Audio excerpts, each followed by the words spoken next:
تو وہ فگر جو ہے آپ کے اکاؤنٹ میں ماہانہ جانا چاہیے، اس سے زیادہ نہیں۔ اور یہ بھی ذہن میں رکھیں کہ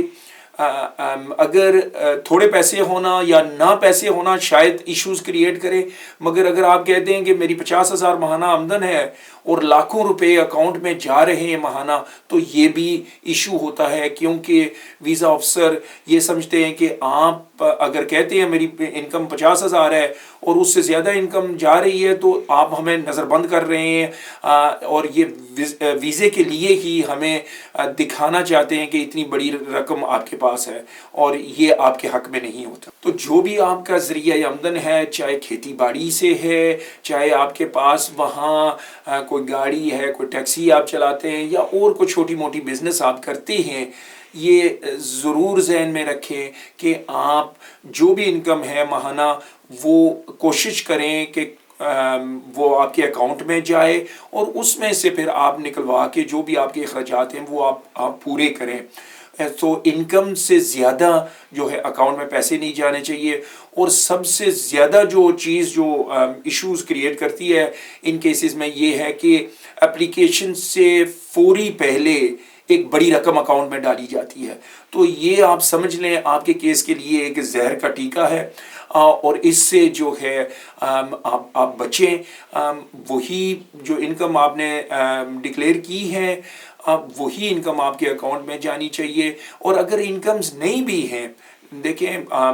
ہمارے ملکوں میں عموماً جو ہیں وہ عورتیں وہ کام نہیں کرتی، وہ اپنے پارٹنرز یا فیملی ممبرز پہ ڈیپینڈنٹ ہوتی ہیں، تو ان کی انکم نہیں ہے تو تب بھی خیر ہے، آپ ان کے حالات جو ہے پراپرلی بیان کریں، پھر دکھائیں کہ ان کے جو فیملی ممبرز ان کو سپورٹ کرتے ہیں ان کا ذریعہ آمدن کیا ہے، اور اس میں بھی یہی ترتیب آپ کو استعمال کرنی چاہیے کہ ان کے اکاؤنٹس جو ہیں وہ زیادہ بڑھا چڑھا کے نہ آپ شو کریں۔ جو ایک انکم آپ کہتے ہیں وہ ماہانہ ایک ترتیب کے ساتھ جاتی رہے، اور یہ ترتیب کم از کم 3 سے 6 مہینے کے لیے ہونی چاہیے، تاکہ آپ کے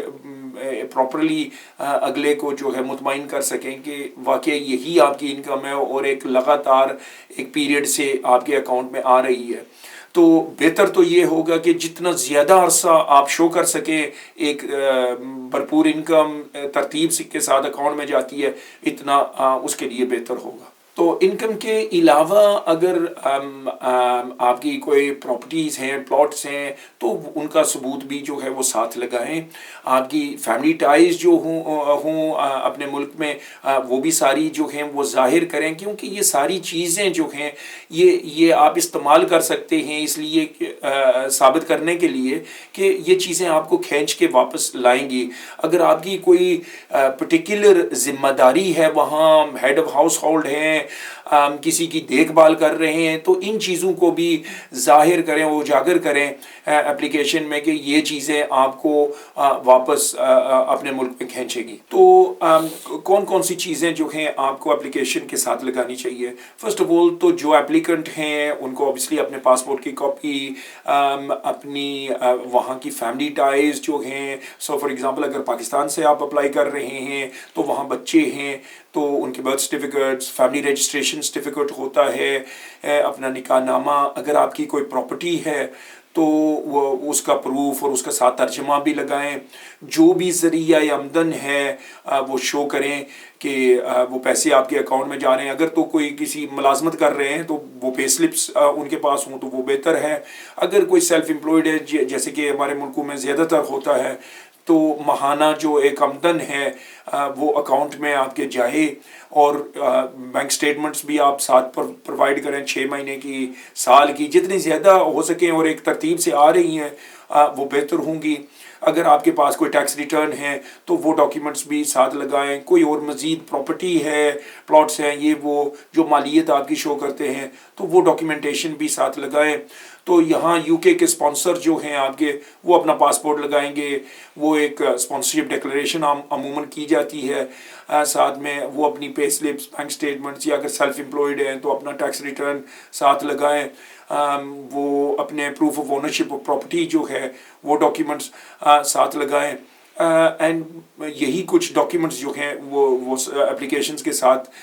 دی جاتی ہے. اگر آپ کی کوئی پرٹیکولر اور ایشو ہے، فار ایگزامپل ایک خصوصی وجہ ہے آپ کی یو کے میں آنے کی، کوئی رشتہ دار بیمار ہے تو کوئی میڈیکل ایویڈنس اس کا ہے، یا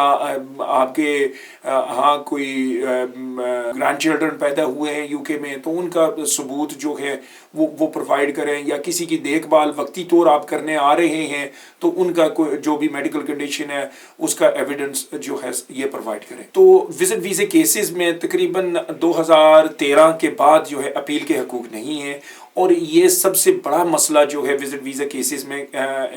کھڑا کرتی ہے یہ چیز، کہ کیونکہ ویزا آفیسر کو معلوم ہے کہ میرا فیصلہ جو ہے وہ کوئی چیلنج نہیں کر سکتا، تو اس وجہ سے جو فیصلے بھی کیے جاتے ہیں وہ اتنے کمزور ہوتے ہیں اور اچھے طریقے سے کیسز کنسیڈر نہیں کیے جاتے.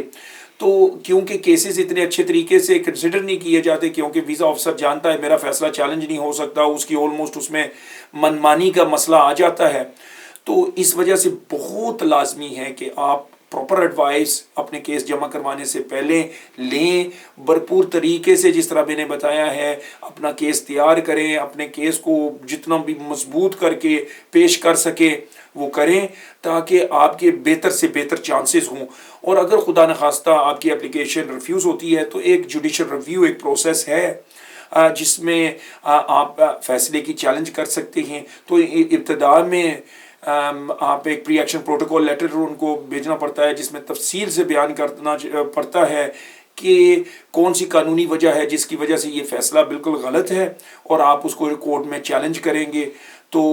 عموماً جو ہے جو اچھے کیسز تیار کیے جاتے ہیں شروع میں، جب پیب لیٹر ان کو بھیجا جاتا ہے تو وہ اپنا فیصلہ واپس لے لیتے ہیں اور دوبارہ اس پہ نظر ثانی کرتے ہیں. اور میں یہ بھی بتاتا چلوں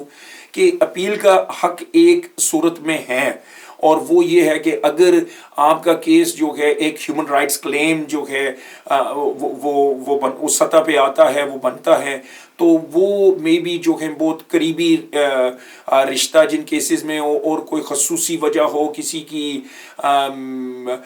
انتہائی بیماری ہو اور ان سے ملنا کرنا ہو، یا کوئی شادی کا ایشو ہو، تو اس میں پاسبل ہے ٹو آرگیو کہ ہیومن رائٹس کلیم ہے، مگر اس کی میں بہت سی پیچیدگیاں ہوتی ہیں، اور بہتر یہ ہے کہ وہ ان کیسز کے لیے آپ تفصیلی قانونی مشورہ لے لیں تاکہ آپ اپنا کیس کو ایک بہتر سے بہتر طریقے سے پیش کر سکیں. ابھی آپ سے اجازت چاہوں گا، اور ہمیشہ کی طرح اگر آپ اس ویڈیو سے مستفید ہوئے ہیں تو ضرور اپنے دوستوں کے ساتھ اس کو شیئر کریں، اور نیچے جو بیل آئیکن ہے وہ دبائیں تاکہ ہمیشہ کی طرح آپ کو جو بھی ہم ویڈیوز جاری کرتے ہیں ان کی نوٹیفیکیشن آ جائے، اور آخر میں اس کو لائک، شیئر اور سبسکرائب کریں.